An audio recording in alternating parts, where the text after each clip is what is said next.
¿Qué tal, amigos? Buenas tardes. Eh, Espero se encuentren bien. Eh,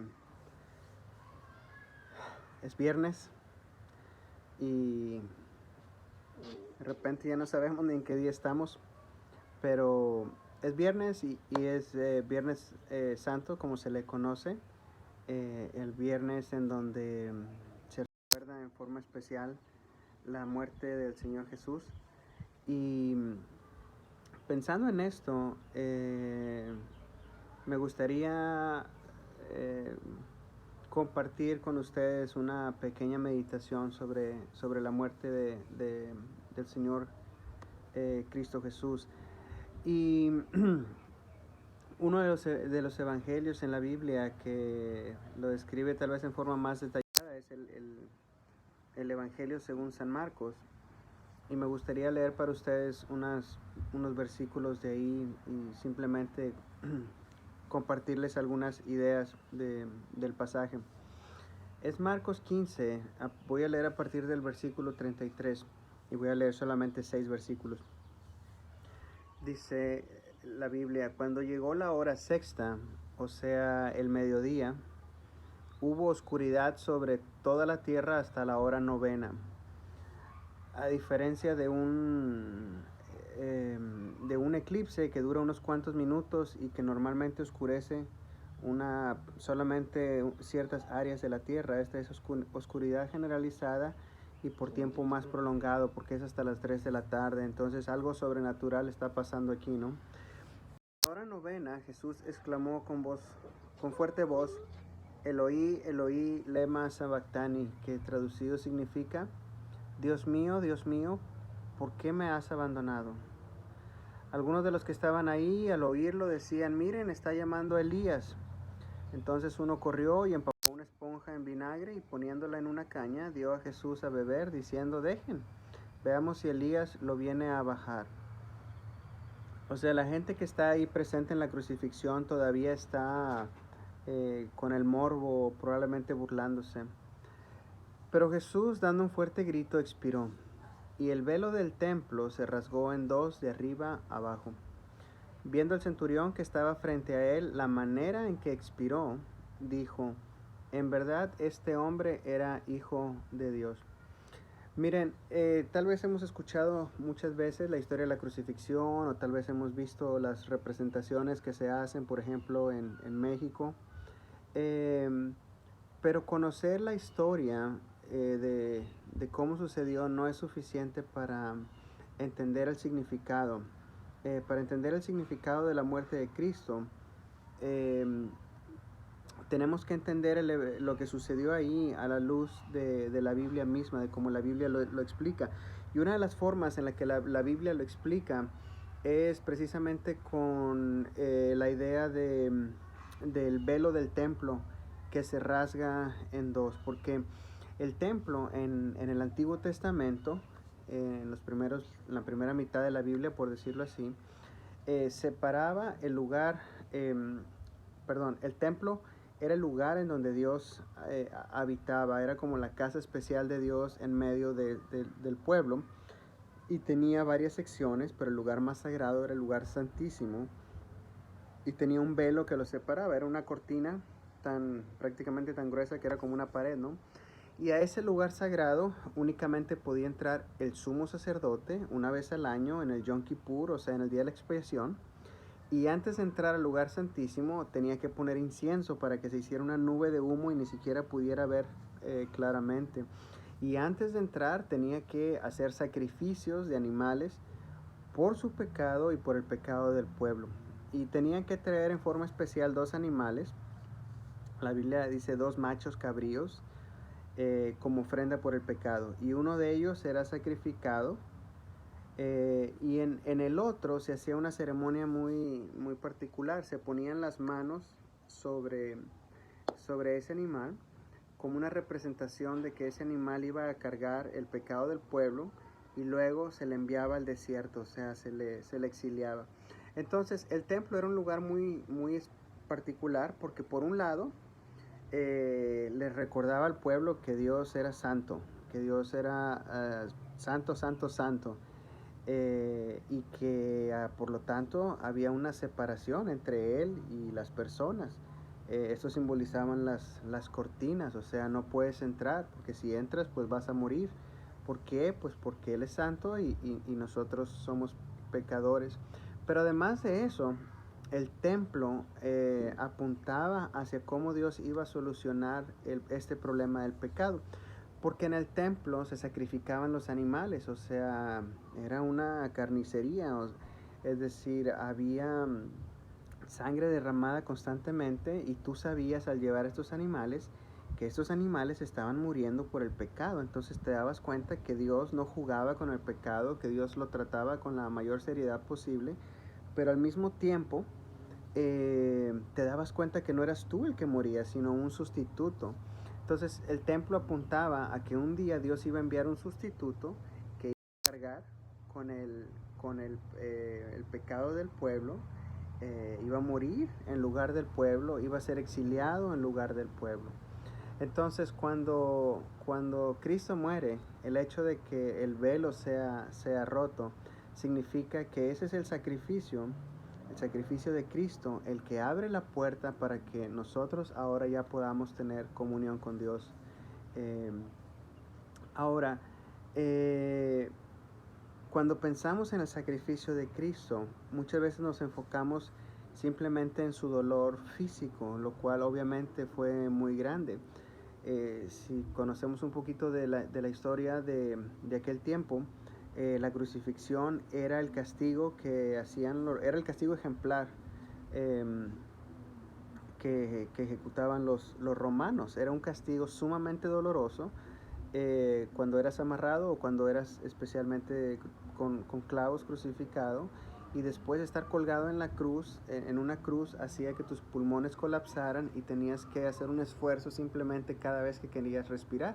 Y normalmente durabas en esa posición varios días. A veces hasta te tenían que quebrar los huesos para acelerar el proceso, porque era tortura. Y normalmente los crucificaban desnudos y los exhibían en lugares donde pasaran las personas para que vieran cómo se estaba castigando a un criminal.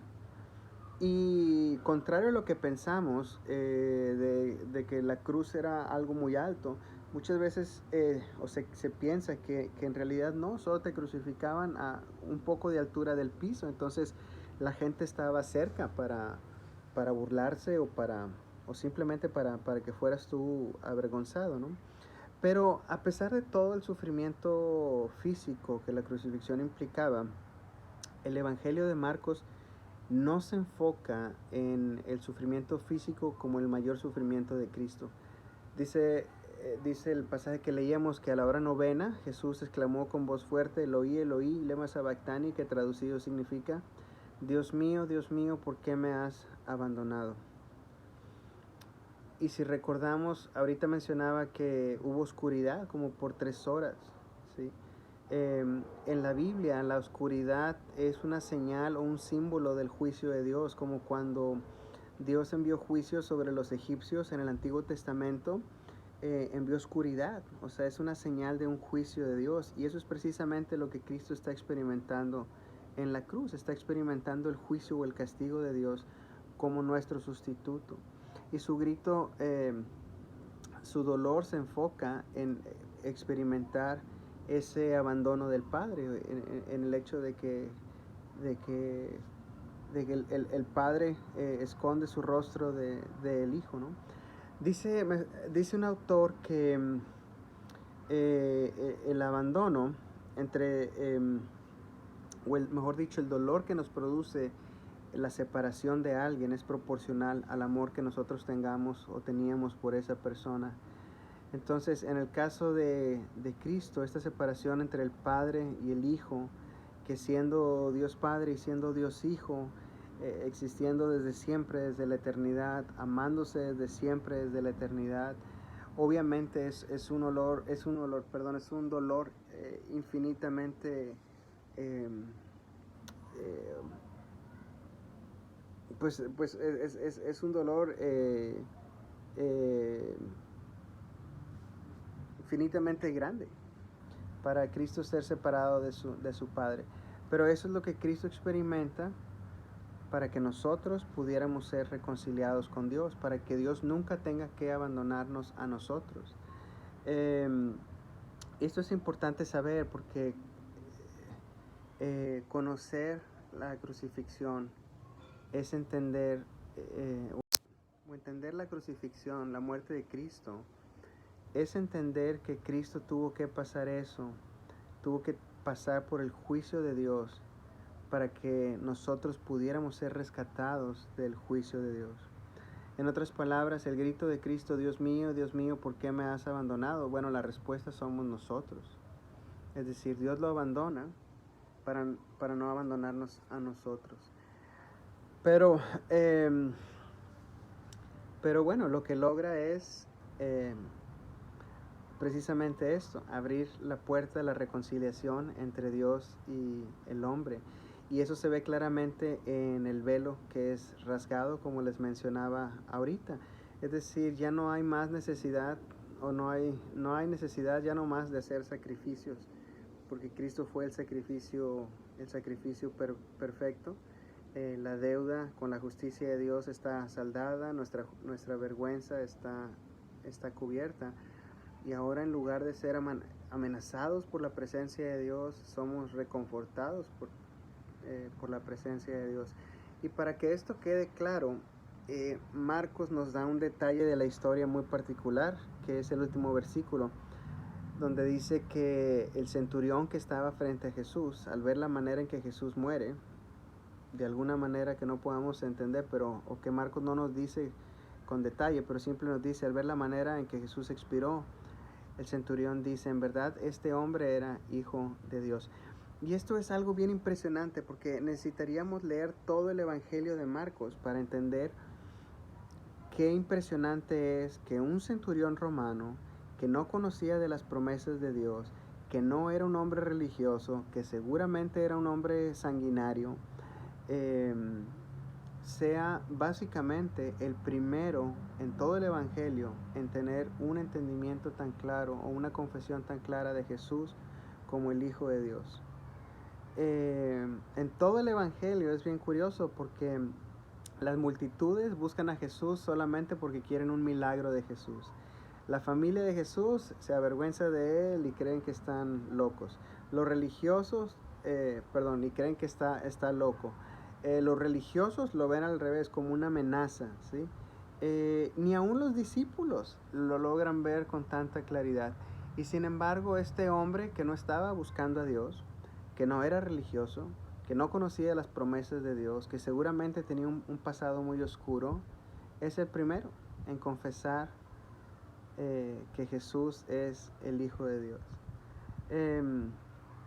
Así que les quiero dejar con esta reflexión. Si alguno de ustedes se ha preguntado, ¿será que yo puedo ser un seguidor de Cristo? ¿Será que Cristo puede recibir a una persona como yo? ¿Será que Cristo nada más recibe a personas mejores que yo? La respuesta es el centurión. Cristo recibe a personas que en toda su vida ni lo han estado buscando. Cristo recibe simplemente a personas que ponen su confianza en Él. ¿Será posible que yo experimente ese perdón, esa gracia de Dios? Bueno, recordemos el velo. El velo ha sido roto. El acceso a Dios está abierto no porque hagamos suficientes méritos, sino porque Cristo lo ha abierto. Y si estamos pasando por circunstancias difíciles que nos hacen sentir abandonados, bueno, volteemos a la cruz y veamos que si Dios,